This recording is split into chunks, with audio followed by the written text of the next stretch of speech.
Hello everyone and welcome to Moonlight. My name is Elisa and this is my special Halloween custom. This doll is part of a Halloween collaboration with some of my awesome doll artist friends here on YouTube. Everyone made such amazing dolls. Be sure to check out their videos too. I'll link them in the description, of course. For this year's Halloween, I wanted to create something inspired by traditional Japanese legends and the beauty and aesthetics of traditional Japanese kimono and the movie Sakura. So I thought about making a sweet, almost ghostly-like geisha with a Hanya demon mask. I made an artwork for this idea to get inspired for the doll, and as you can already probably see, my candidate for customizing this time will be Bonita Femur.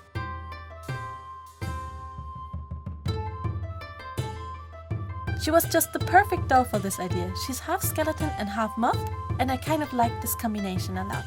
I've had her for over a year now, and it was time for her to get customized.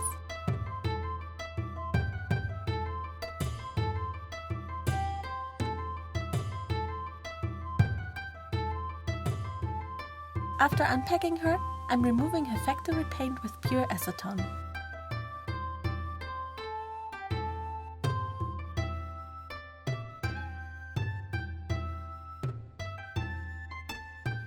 Since she had long, beautiful blonde hair, and I wanted my geisha's hair to be black, I came up with the idea to dye the doll's hair with black permanent markers to save the time I would have spent on a reroute. Honestly, it was the worst idea ever.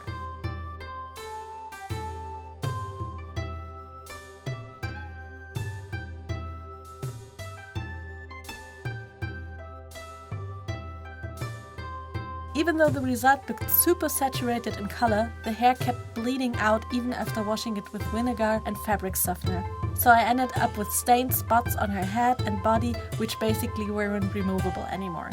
So after a little mental breakdown, the only way I could help myself was to use my airbrush, and luckily it worked just fine with a few thin layers of paint.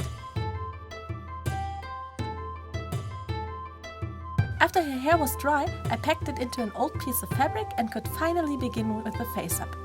I wanted her to look ghostly and a tiny bit demonic, so I thought it would be cool to almost give her no pupils and to shade her eyes in a violet and blue gradient. I gave her some highlights with white pastels and contoured her face by using darker shades of pink. Her lips should look poisoned, so I gave them a nice dark purple.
I used a lot of shimmers this time, especially golden one on her forehead and silver, blue and purple on her iris to give them a spooky look.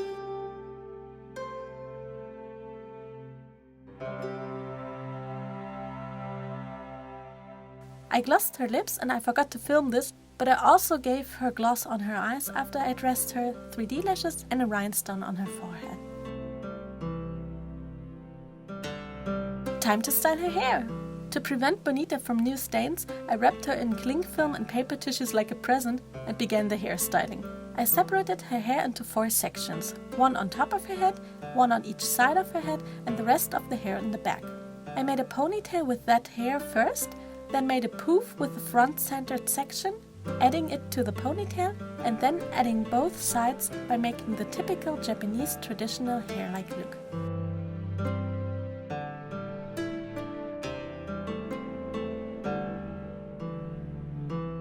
Then I made a hair bun with the hair of the ponytail, cut off some of the length and made a braid in the back.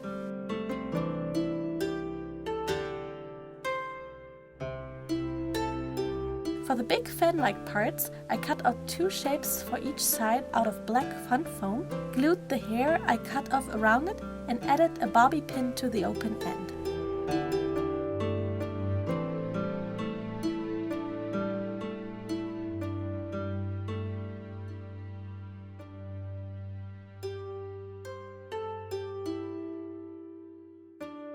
Then I just pinned them onto her hair and her hairstyling is done. Now time for her outfit. Of course she needed an opulent kimono, so I looked at a lot of images of kimonos and I have to say that I just love the kimonos of the Oiran. These traditional Japanese courtesans were outstandingly beautiful. Oiran means the most beautiful flower and I liked that meaning a lot, so I just had to make a kimono like this.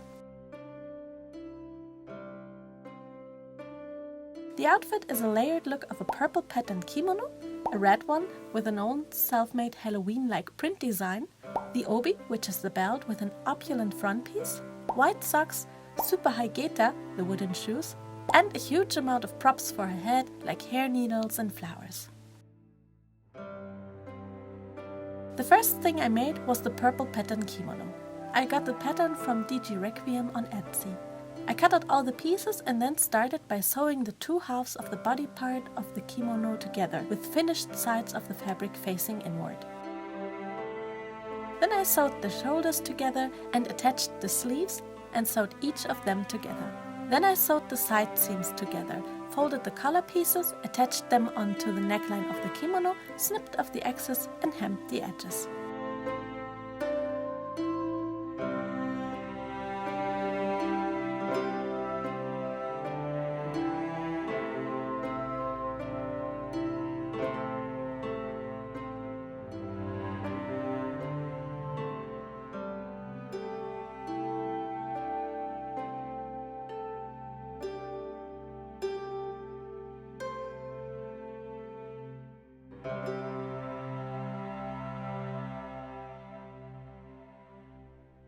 For the red kimono, I made a little kimono pattern with eyeballs, ironed it on red fabric and sewed it the same way but made it slightly bigger than the purple one. I also added some padded bottom decoration.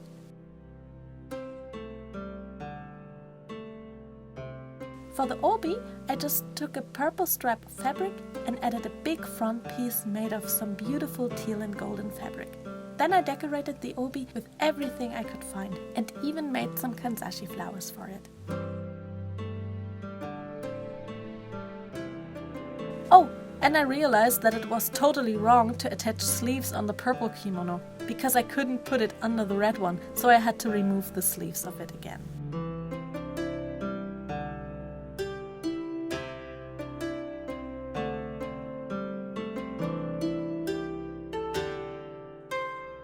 For her shoes, I made a little sketch and asked my dad if he could cut them out of wood for me.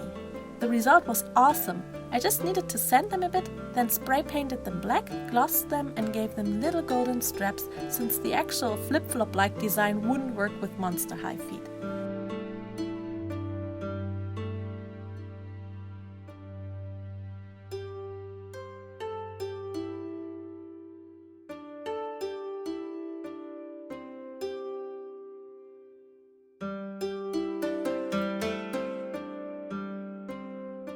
Time to dress her!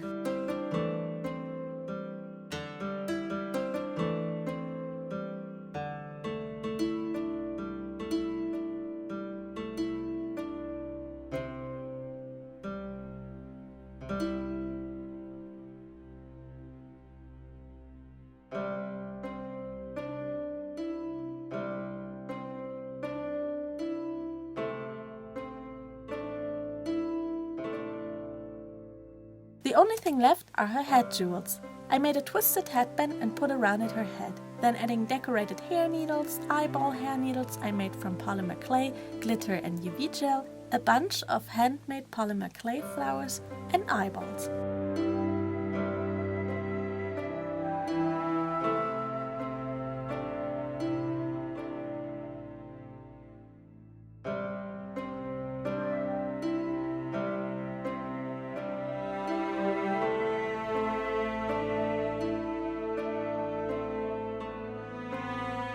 Now the last thing she needs is the Hanya mask.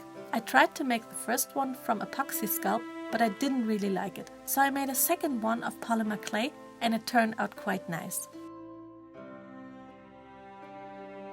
After sculpting and sanding, I painted her in the typical colors and glazed her first with acrylic varnish, then with UV gel for an ultra glossy finish.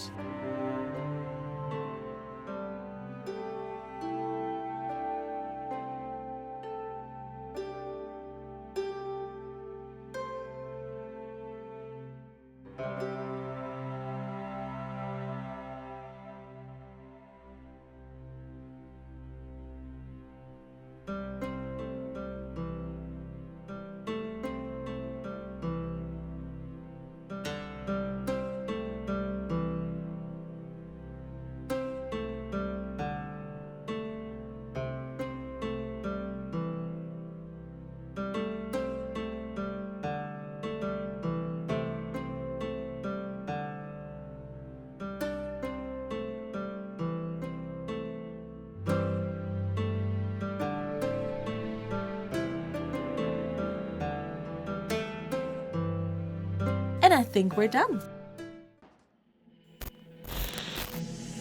A long time ago, Hanataru was the most beautiful girl around the country. Although a lot of men wanted her, she was only in love with one man. She thought he loved her the same way as she did. But the man of her dreams decided to betray her.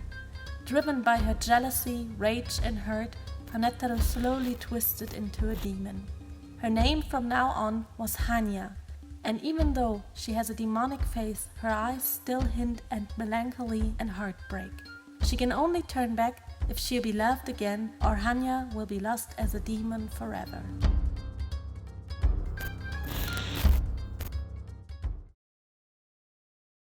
Ooh, there was a spooky little story about Hanya, the Japanese demon. Do you think we can save her by giving her all of our spooky love?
I really hope you liked this video, and if you did, please give it a thumbs up and subscribe to my channel for more custom fun. And make sure to check out the other awesome Halloween videos by NICOLLE'S Dreams, DOLLIGHTFUL, HEXTIAN, MOZEKYTO, Patrick Custom, ANASTAZIA Custom, TAMAKYU, Maria LAZAR, Doll's Brand New Look, and GM Art 2. Thank you so much for watching, and happy Halloween! Bye!